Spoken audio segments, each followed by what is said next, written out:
Yo, what's that? Look at that. Another. Stop! You have no talent! Fuck you! Fuck you! Hey, what's up everyone, and welcome to another review for the month of Gorror, and today is a very special day. As you know, it is Friday the 13th, and it is October, and we don't get too many of those. Obviously, we get one chance every month, every October, every year, to have a 13 and a Friday coincide with one another. And we don't get that too often. So this is a very special day. So of course, we got to talk about a very special movie. At least a very special movie to me. Something I absolutely love. And of course, I'm talking about the My Little Pony movie. No, I'm just kidding. I'm talking about Jason Lives! Friday the 13th, Part 6. Which is my favorite in the franchise. Personally, that's my personal pick. When it comes to my favorite Friday the 13th, that is my favorite one. Second being probably Part 4, and then maybe my third being the first one. I'm not sure, but I really love a lot of those movies, especially this one. I loved it, and I haven't watched this one in a very long time, so I was very excited to watch it again. It's been at least 10 years, so I was really excited to watch it, and I thought, you know what, I could do the first movie, but everybody's going to do the first movie.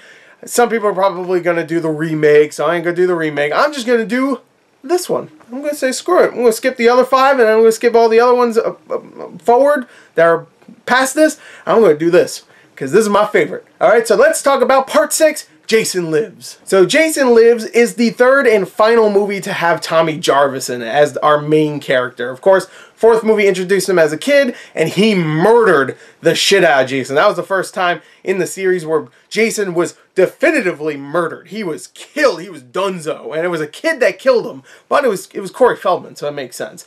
Then the fifth movie brought him back, but not really. It wasn't actually him. I'm not going to say who it was, just in case you didn't see it, but it really wasn't him. So, in this movie, it starts off with Tommy Jarvis, much older, played by a different actor, Tom?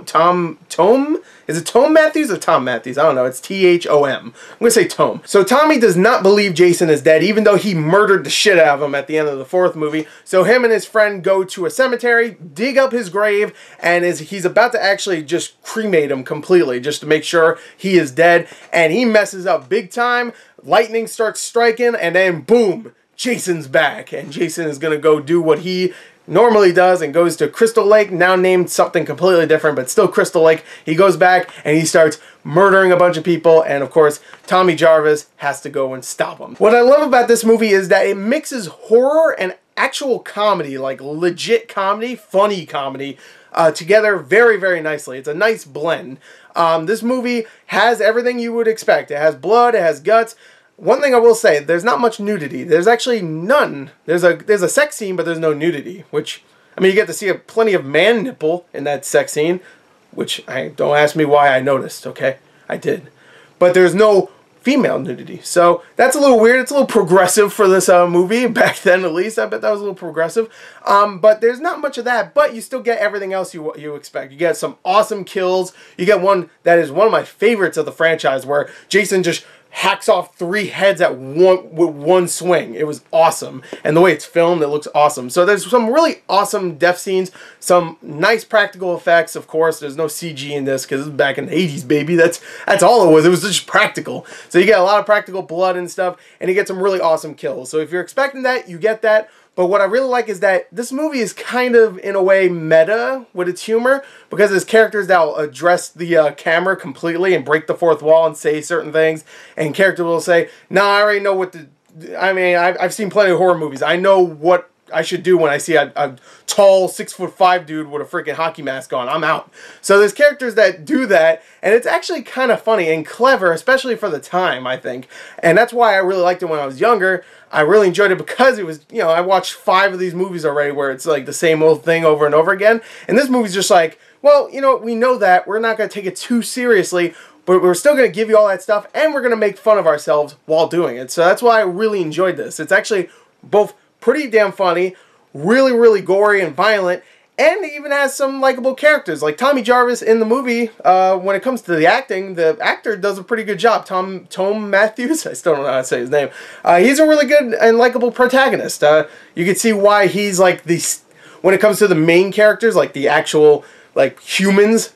I wouldn't consider Jason a human anymore. But when we consider the counselors, I guess he's not really a counselor, but you get what I mean. He is the main staple of the series. He's the one that people really remember, and he's great. I think he actually is really good. Everybody else is really good. There's a lot of really funny moments in the film that really do work, and everybody does a great job. So when it comes to the acting, I mean, there's a couple of ones here and there, like, you know, that you would expect that kind of performance from, but they're very small roles. Like, this movie has so many moments where a character's introduced and then gone immediately, which is really different for this movie compared to the other ones. The other ones actually introduce the characters a little bit more and then kill them off. In this movie, there's a whole scene during a paintball game that's happening in the forest, and you meet certain characters and they're gone like 10 seconds later. Like there's one character that is just talking shit about one of the other paintballers, and he's like hacking away at the forest because he has a machete, he's trying to get through, and he gets murdered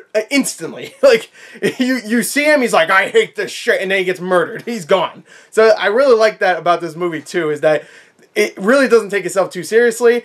And it does have plenty of a body count. If you're coming to expect a body count, you get it. So overall, even if you don't agree that Jason Lives is the best of the franchise, I'm sure most people would say it is one of the better ones of the series. Especially forward on after this. 7, I personally, that's a guilty pleasure. But 8, 9, Jason X is a guilty pleasure too. To be honest, 8 and 9 are kind of guilty pleasures too. You know what, screw it. All these movies are fun. I can't think of one that I had a bad time with. Even the remake had some funny moments, you know, or fun moments. Well, funny moments too, I guess.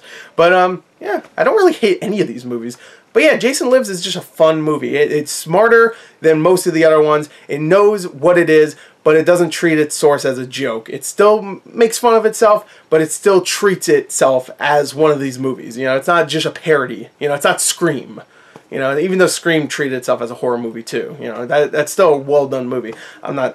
And now I sound like I'm bashing Scream. I love Scream, okay? You know, back off, okay? I love Scream. Okay, don't judge me. So Jason Lives is an entertaining, really fun part of the franchise. A franchise I love personally, where none of the movies are really high art. They're not supposed to be.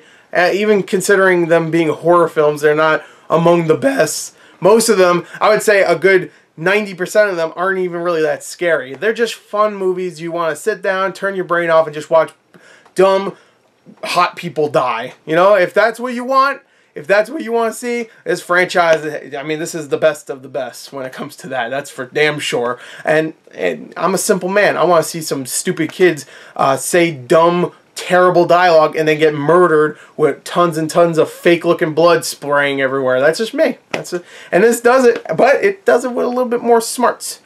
You know? So overall, there you go. I love Jason Lives. That's just me. I'm going to give it a 34 out of a 40. It's my favorite of the franchise. So go check it out. Jason Lives is part 6, of course. Go check it out. Go check it out. Go check it out. Thank you, and until next time, goodbye.